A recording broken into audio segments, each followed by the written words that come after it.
Hello, everyone. Welcome to Talking Logistics, where we have conversations with thought leaders and newsmakers in the supply chain logistics industry. And it's my great pleasure to welcome today's program a returning guest, Evan Puzey, who is the Chief Marketing Officer at Kewill. And today we're going to talk about getting to the core of supply chain execution convergence. Now, this is a topic that Evan and I briefly discussed in our first episode together a few weeks back, where we were talking about not your father's TMS, and we were really talking more about kind of next generation transportation management systems. And, this was an area that I really wanted to explore more deeply with Evan in terms of what exactly is, supply chain execution convergence and why is it important? And then what are kind of the ripple effects of that from a technology standpoint and from a shipper standpoint in terms of what it means for them.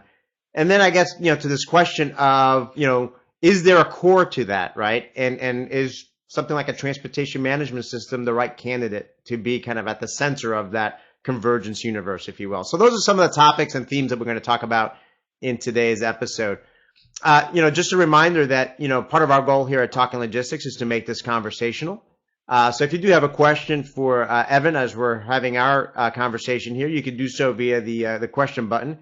And I'll keep an eye on that. And if it's a good and appropriate question and we have time, I'll try to weave it into the conversation. Just a reminder that if you are joining us as a visitor, you do have to sign up first before you can ask a question. So with that, Evan, welcome to the program. Thanks, Adrian. It's great to be back. I think last time we spoke was the middle of your winter, so it's great to see you without the hat and scarf on this time, and hopefully out from under the snow we can have another great conversation. Absolutely, yes. I mean, I think you can tell by when you watch past episodes, how the weather is outside, by what we on the program are wearing, and definitely, I've lost the turtlenecks here, and so definitely things are beginning to look a little bit more spring-like. So yeah, definitely look forward to a great conversation today, Evan. So let's get started. I mean, let's go and kind of revisit that topic of supply chain execution convergence. And like I mentioned, you kind of brought that up, and we discussed that briefly during our last conversation. So I think as a starting point, why don't we start there? Why don't you tell us what exactly is, supply chain execution convergence? That way we can kind of, for those of us that are joining us today, we can use that as a launching pad for the rest of the conversation. Great. Yeah, thanks, Adrian. I mean, supply chain execution convergence is a set of terminology that started to find prominence in the marketplace, I guess, in the late sort of zeros, or the noughties as they're known, I guess, '07, '08, '09. And it was built out of, I think, people recognizing, or businesses recognizing, that as they move forward in optimizing individual parts of their supply chain teams, and just different teams might be the guys who look after the warehouse, the people who look after transportation and logistics, the people who look after the orders and getting the orders in and into, through those systems, the guys that work in the yard, etc. I think many businesses, large businesses, medium businesses, even small businesses that are astute and want to become leaders in their marketplace, have been investing in, really good people, good systems and processes within each of those teams, or silos, if you like, to get the warehouse optimized, to get their transportation optimized. And where supply chain execution convergence comes along is, quite often, when we optimize individual pieces, we get the best, right? We get the best operating warehouse and we get the best transportation plan, but sometimes that doesn't quite gel when you bring them all together. And the supply chain execution convergence process sort of discussion came from, how do we look at aligning each of those individual silos or teams within a business so that the end-to-end process of supply chain execution is the most optimal for the business, and instead of having an optimal warehouse which maybe have a detrimental effect on our TMS, or optimizing my transportation and that has a detrimental effect on my warehouse, let's look at it as a bigger picture. And I think it's really started to gain some play as, most businesses have now focused and, there's people with supply chain titles sitting at, board level that have ownership of all of those different elements that, can bring that sort of umbrella view across the top of it. And the goal is to firstly converge with inside our own business across the individual operating units. And then once we've done that, a business can start to look outside its own business and start to look at the network of partners and carriers and logistics companies and customers, and look at how they can potentially converge the broader supply chain network, so that things I'm doing aren't adversely impacting those above or below or beside me in the supply network, and conversely the same for them. So that's really what supply chain execution convergence is bringing to the table, the opportunity there to get true alignment across each of the individual silos and teams in our supply chain business, and then hopefully once we've got our own business aligned outside our business in the supply chain network. No, for years you've heard folks talking about analysts, consultants, and others the need to move away from taking kind of a siloed perspective to your supply chain, right? And it sounds like supply chain execution convergence is kind of companies starting to walk the talk around that, right? And so what's different today? I mean, because obviously that conversation has been going on for a few years, right? And I think that there've been historical hurdles to actually walking the talk. Some of it is organizational, some of it was technology related, obviously. So what factors are driving this convergence today that maybe made it more difficult in the past?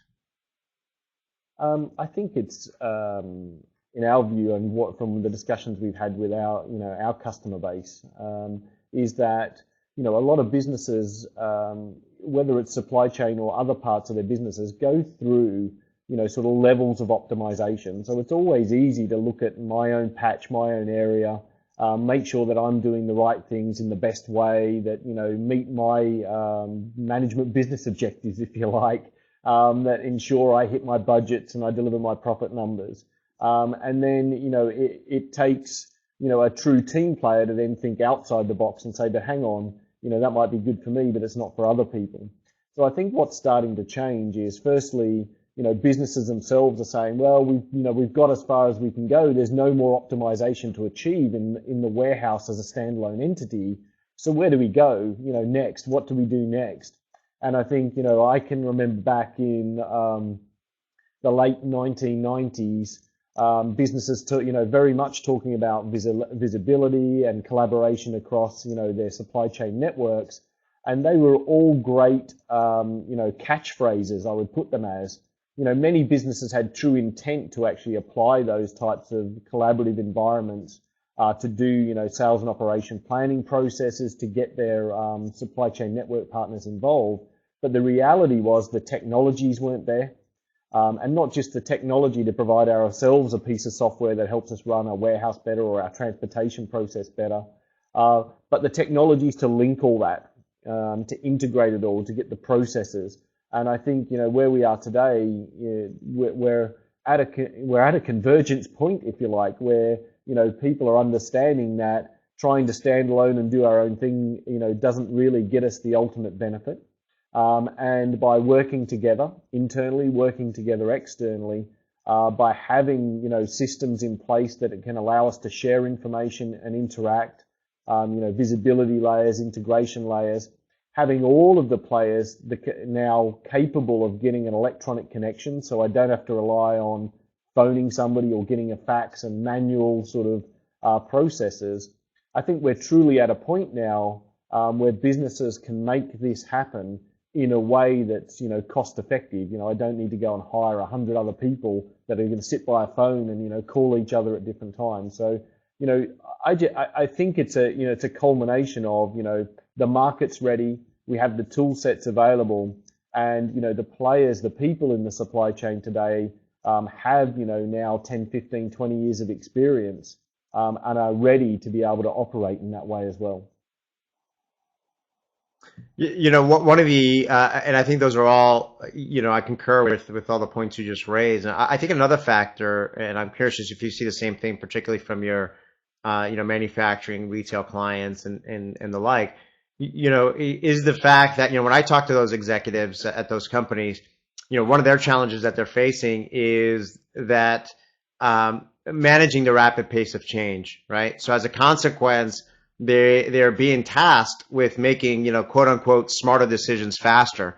And a lot of those decisions are a little bit more complex today, right? They require really looking across the different processes, and to make the most cost efficient and service efficient type of action in response to what's happening in the marketplace, whether it's driven by customer expectations or the competitive landscape, so on and so forth. So do you see that as another driver, kind of this need to make more intelligent, smarter decisions faster?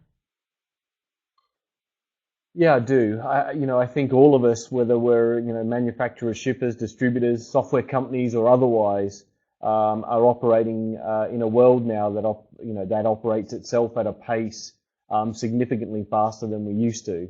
So I think having an environment where we can enact, gather information, if you like, analyze, and then enact changes to get benefits, not just in any one piece of our supply chain, but across all of the different teams, players, and points in our supply chain.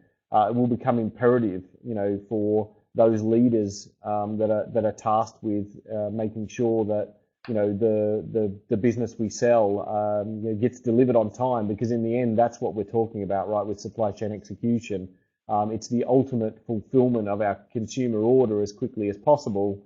Now, in the not too distant future, we might have the ability to 3D print whatever we want at home, but in the meantime, thankfully, those of us who rely on the supply chain to provide our daily bread, if you like, we'll continue to look at how we optimize and not just optimize to a cost point. It's optimized to fulfill the needs of our customers, and ultimately we want to do that as efficiently and effectively as possible.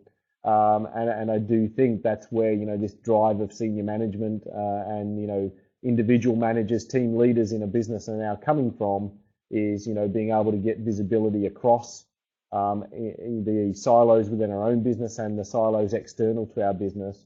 And I think each of the players now has the capability to engage in a way that allows us to pick up and apply those changes effectively, which would have been difficult in the past.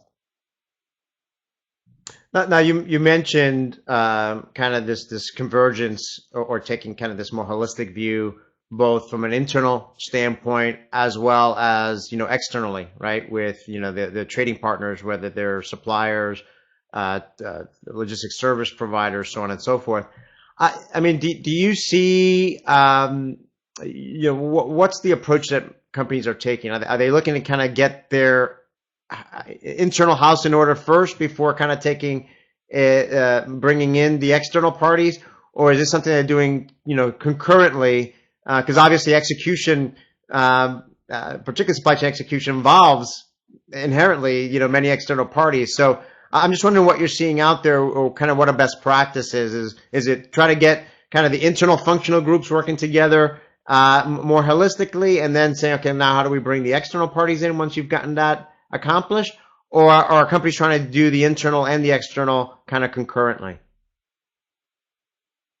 That's a great question. I think today most of what we see and the work we've done again with our customer base, many of the businesses are trying to get the internal house in order first. I guess there's a few reasons for that. Firstly, it's the easiest one because we have the ultimate control.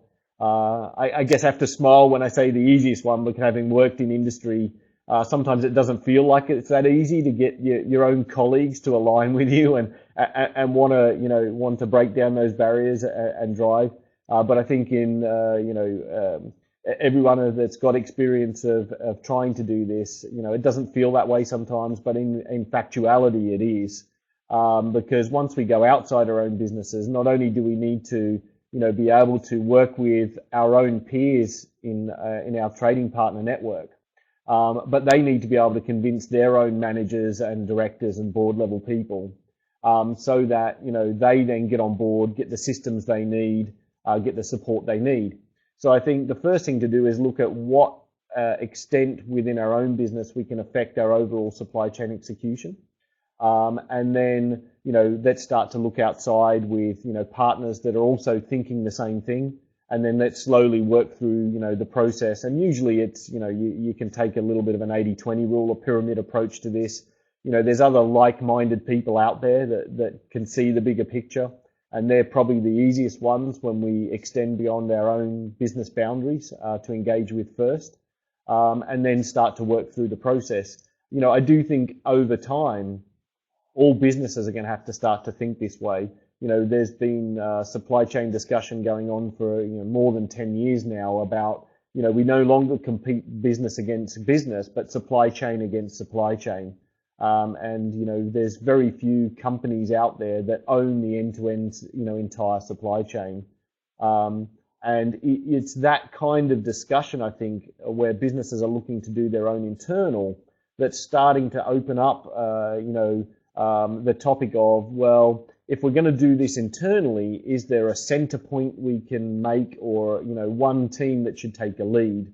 And that's leading to those sort of conversations happening, in those businesses.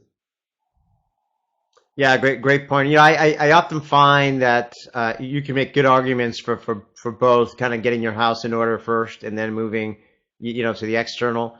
I think a counter argument is that, because the external parties ultimately play a key role in executing that, if you delay it too much, bringing in those external parties, or, you kind of limit what you can do. So, I kind of go back on any given day. I kind of go back and forth on which is the right approach. But I think everyone can agree that obviously the sooner that you can bring in the external parties, when you feel you're ready internally to do so, the better, because ultimately, as you just mentioned, no company is their master of their own destinies anymore, right? They're ultimately dependent on these partners to get the job done and to meet those objectives. So I think that's some great points you raised there. So let's talk about technology now, and kind of what the impact this is having on the way technology, specifically software, is being developed and deployed. So what impact is this convergence having? Again, obviously Kewill, a provider of software solutions and technologies in this area. I mean, what impact is this convergence having on the way companies develop, in your case, and how companies deploy, in the case of your customers, this type of technology? So, if we focus on the technology piece and split that into the two halves that you mentioned, let's go outside the Kewill business to, our customer base. Firstly, I think, businesses have got a couple of different options. There's the good old, I buy one system and it does it all for me, or there's a best of breed approach. And, I think, again, we could occupy more than an hour discussing whether there's a right or wrong way. The reality that, and the answer to that question for any particular business is, there's a right way for them, and they need to choose which solution set works, best for their business. In our view, and part of the reason why we put the sort of Kewill Move, if you'll pardon the sort of sales pitch, the Kewill Move solution set together, was that we wanted to provide best of breed systems that were integrated and sort of provided an end-to-end supply chain execution suite. Most importantly, the reason why we did that was we want to provide each of the individual silos the opportunity to get the best solution to empower the people, leveraging their internal processes to optimize their area as much as possible. Because, again, this is layers of optimization. So we want, the best TMS solution, the best WMS, the best yard management, order management, whatever it may be. But we want each of those to be able to work, in concert together, so that, yes, we can optimize, but again, to the original sort of opening comment, we're not optimizing to the detriment in any other part. So that we know that when we change one, element of a given system being used by a team, it's not adversely affecting, or more importantly, we can change those dials and see the effect through, a visibility layer that sits over the top. And I think, many companies today are recognizing the need to do supply chain execution convergence without necessarily knowing that's what it's all about, because they're starting to put these visibility layers over the top so they can see, what's happening at the different stages. And it gives them the ability, to identify maybe, where they need to go and act, where an order's going off track. But those visibility layers are not the execution systems themselves. So while they give you the visibility, we then need to come down and actually make the changes that impact, that particular problem or issue, or preferably alert me proactively that there is a potential problem going to occur. So, our view is, that having the capability to have the best systems, and then have those systems, working together in a way that makes sure that we can not only get the optimum value in each of the individual silos, but provide the optimum value across the entire supply chain execution, and then allow the connection from those trading partners that we then want to link in externally to also, receive and feed information backwards and forwards, and again, get as proactive as possible across that supply chain network. And it's something that comes up in our customer advisory boards on a regular basis over the last few years. And, the feedback we're getting, is that when we whiteboard these sort of conversations out, because it's always easier to sort of draw a picture and see where the impact may be, on the number of occasions where we've done this, the logical endpoint we get to is that it seems to be the transportation view of the world that gives us the most connected picture end to end. And, that's not trying to say that transportation is more important than any other factor.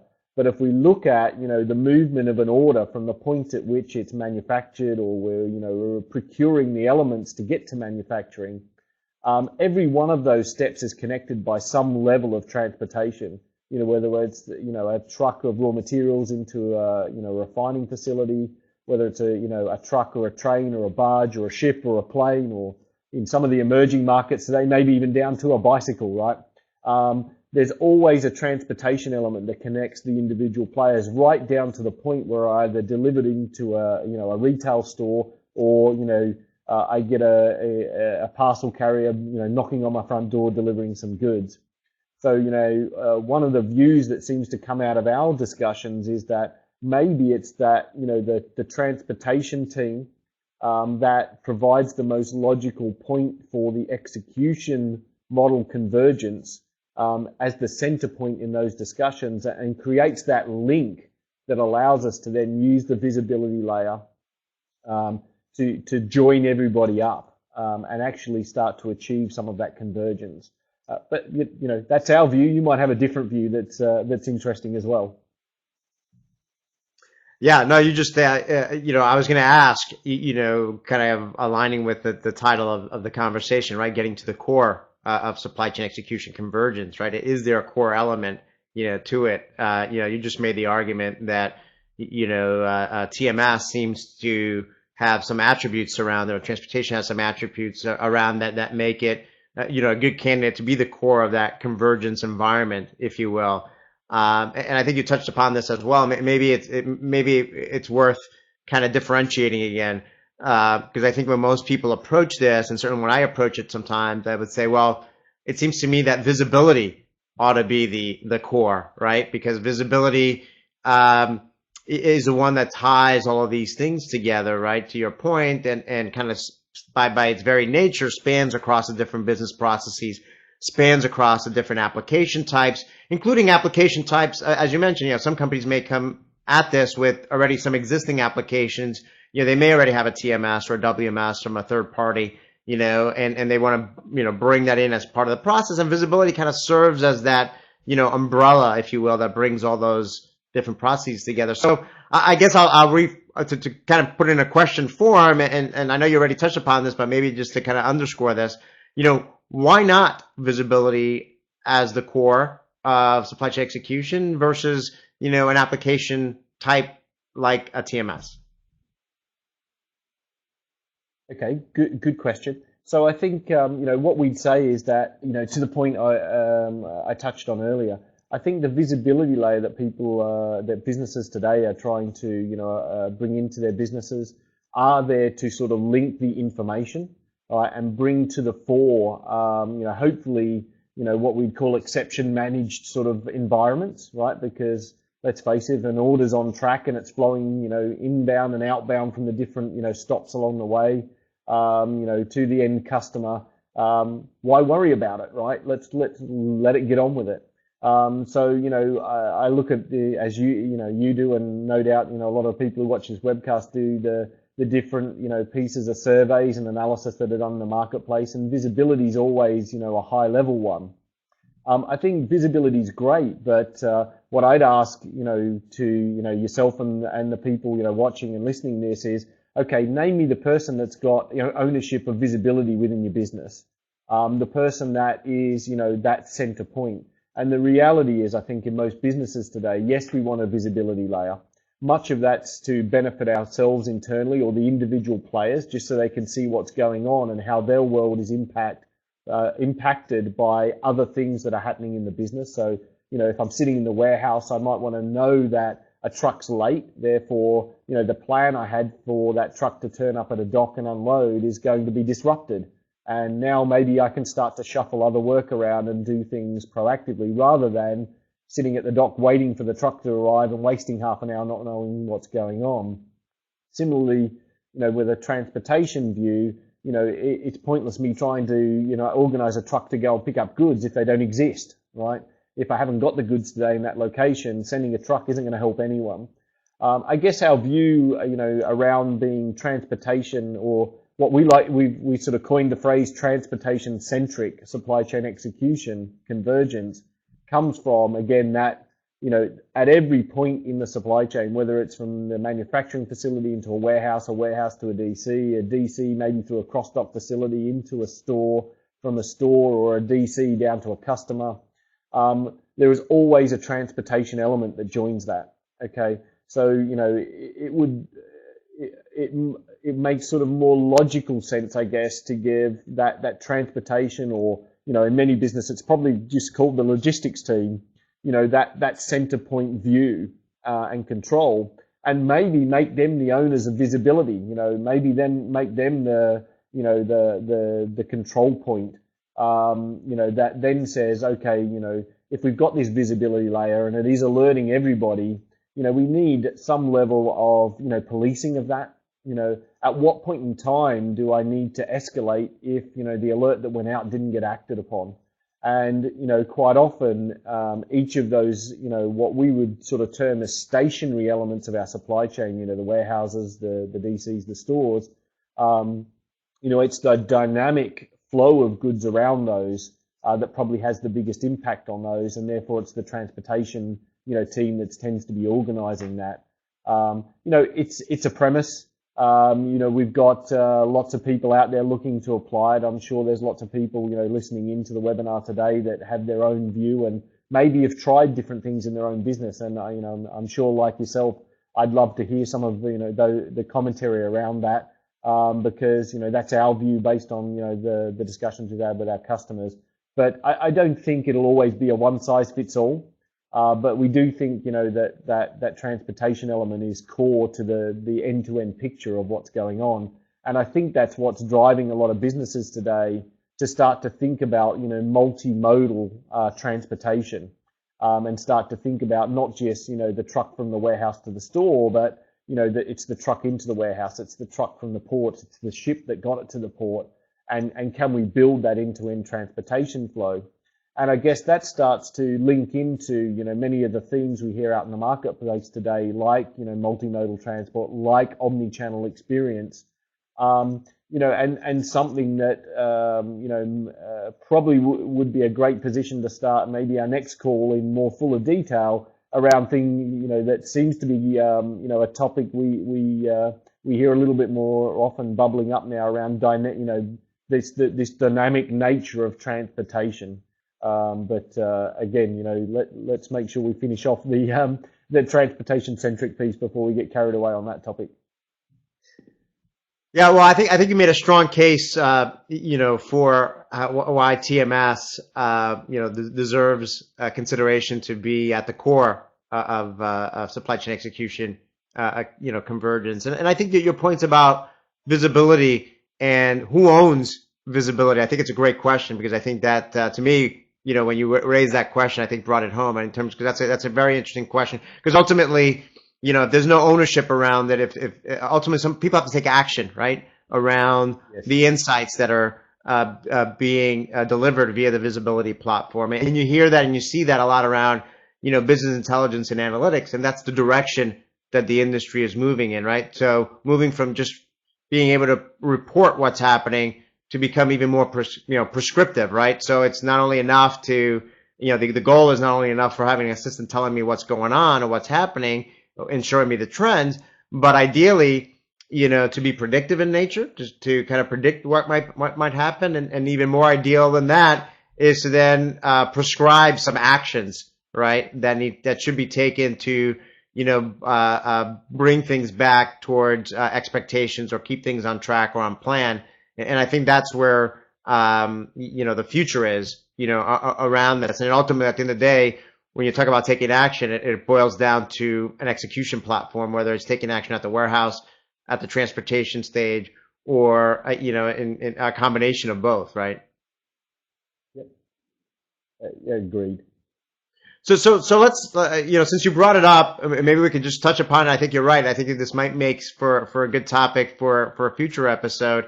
One of the things, like I mentioned earlier, that supply chain executives are struggling with and challenged with is keeping up with the rapid pace of change, and this kind of being in a very dynamic environment.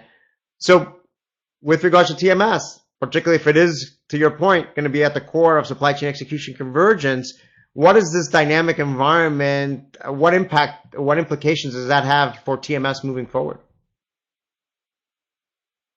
Right. So I'll try and fit that into just a couple of minutes, and then if we get the chance, we'll expand on it later.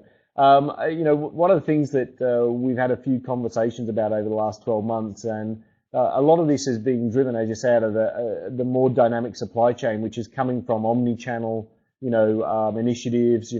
When these types of initiatives gain popular kudos in the marketplace, I've been in industry myself. I know what happens. You get, your boss coming to you saying, "Hey, I've heard all about this omni-channel. We need to be there and we need to do it." And, omni-channel, the e-commerce revolution, it's really driving businesses to think outside their traditional flow of goods and think about, what are the opportunities, the benefits of, getting those goods moving as fast as possible from end to end. Now, I think before we get to the 3D make everything at home world, 3D printing make everything at home world, there's a view that if I could take an order, make it, and ship it right to your door, maybe that gives us the most efficient supply chain we can get. Think about how much it costs a business every time I've got to load or unload, a vehicle, whether it's a truck or a plane or a ship or whatever. Think about how much it costs every time I've got to, pick and pack. All of those costs add up. The storage costs of goods alone, just stuff sitting on shelves in warehouses. So we know there's a finance, team drive to sort of look at, all of those costs. And, omni-channel sounds great because it's, pick up at one point, take it straight to the other end of the supply chain, happy customer buying more goods because they got, really good service, and, minimize cost along the way. I think, when a lot of people look at that omni-channel type environment today, what they look at is, let's look at the static inventory at points and see how I could, resolve this customer order. What some of the engagement and conversation we've had recently is, well, that's great, and it looks at the static inventory, But in reality, at any point in time, there's a significant percentage of any company's inventory in transit. And is there a way that that TMS, that transportation environment, can start to provide a more dynamic world that says, yep, we know there's goods on a truck going from one point to another. It's going to go via a cross-dock facility anyway, right? You know, can we be more dynamic? And when it hits that facility, instead of a pallet coming off a truck and going onto one particular truck, actually, as it crosses that facility, we're going to split that because the order requirements we have now have changed. And rather than get it to a warehouse, unpack it, and then repack it and move it, can we be more dynamic in flow, in the transport flow? So, you know, that's really where I think this is coming from. It is really being driven out of that omni-channel, that, fully optimized, single start, finish point supply chain process. Again, we would be very interested in, hearing, what people are thinking about that, because, we want to understand how businesses want to try and address that dynamics. We've got the information, you put a visibility layer in, I can start to see where inventory is, not just sitting statically, in a stocking location, but now in transit, I can track that now down to, given dates of when it's going to be at certain points. So, what would be the benefit to businesses in being able to have that capability to reroute in flow as their own, demand changes? That's really where we're coming from with that sort of thought process. Absolutely. Omni-channel is basically, like you said, is top of mind for a lot of companies, particularly retailers. And we're still at the early stages here of companies trying to really truly figure out how to transform, their processes in response to kind of all the, if you will, theoretical or opportunities that are out there, and kind of how then technology such as a TMS will need to evolve, and what innovations will be required, to get companies to actually realize those potential benefits and business and proposed business processes that are out there. So I think we've got a good foundation here for a great future conversation around this topic, Kevin. With that, we're kind of running out of time here, so I'll just go to my last question, kind of wrap things up. So, what action should companies take today, to further enable supply chain execution convergence and reap its benefits down the road? So I think what anyone should do is take stock of what they've got in their business. Firstly, look at how the individual teams and silos are aligned in their business. Do we understand what those individual teams are, what they're tasked with doing? Then look at how we can start to interconnect those teams. And I think the first thing to do, and a lot of these sort of business discussions start that way, is get representative of all those teams into a room, get a whiteboard on the wall and a marker, right, and actually map out the process flow. I think quite often in just having those discussions, we know there's problems, that exist, and we sort of find workarounds and we try and deal with them on a day-to-day basis. But, really to start to go down that supply chain execution convergence path, I think step one is take stock of where you are today. Look at as to whether you can get, management level support to start to bring, people together to start thinking on a converged platform, right? There is undoubtedly benefit there for businesses to do that, right? And then I think, the opportunity comes from, map out the process, then start to look to make sure you've got the system support you need. We're a software company. We'd love everyone to be buying new software, but that's not always the need. The need is, you may just need to get, people aligned, right? And then get people aligned and get on with it and get the benefit, which is great. Check you've got the systems, you've got the process, you've got the good people already there. Connect the people, the process, and the systems. Once you've got that operating inside your own business, then apply the same process and start to get connected to your like-minded trading partners. It's pointless trying to go outside the business and take somebody who, go and work with a partner that doesn't want to achieve those same things, that maybe hasn't already had that internal thought process going and raised the internal awareness of the benefits of this. pick a few like-minded trading partners and start to get, this operating outside your own business. Map the process flow again. Now extend it out to include those partners, and just work through it. Take it in bite-sized chunks. There's no point in ever trying to, let's go away and think about it and make sure we've got the whole process mapped and we'll implement it in one big go. Take bite-sized chunks or baby steps, as it used to be talked about, and build up. In my experience, going to a board, looking for support for a small, or your management team, looking for support for a small step forward that doesn't take a lot of risk, doesn't take a lot of cost, doesn't take a lot of time, and then going back, in a couple of months or weeks' time saying, hey, look at what we've done just by that small step, gets the support for the next small step. Whenever you go and ask for, a whole lot of money and a whole lot of time and a whole lot of people, you'll find yourself stuck for months or years getting people to come on board. So, I think that's the sort of action plan people want to work through.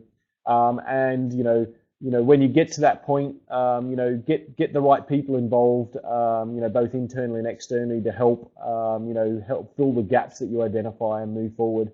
And, anyone that goes down that path, we wish them all the best. And, I hope they get the success that, I think the industry in general knows is out there, through the supply chain execution convergence. Great words of advice and food for thought there, Evan. And again, we like I always say at the end of every episode, we managed to scratch the surface on this topic, but I think we covered a lot of ground nonetheless. And certainly thank you again for making the time to be back in the program. Thanks to you, Adrian. Thanks. It's always a great pleasure to be able to, bounce some ideas around with yourself and obviously with those who are either watching today or watching in the future. And very much look forward to our next conversation and hopefully in between receiving, some responses from those people who, want to take on board what we've discussed today and hopefully look at how they apply that in their business. Thank you.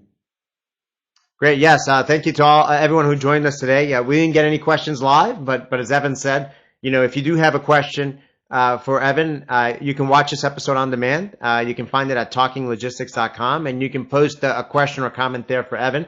And I'm sure that, as he said, he'll be more than happy to respond via that medium. So with that, thank you very much, and look forward to seeing you all in a future episode of Talking Logistics. Have a great day. Thanks, Adrian.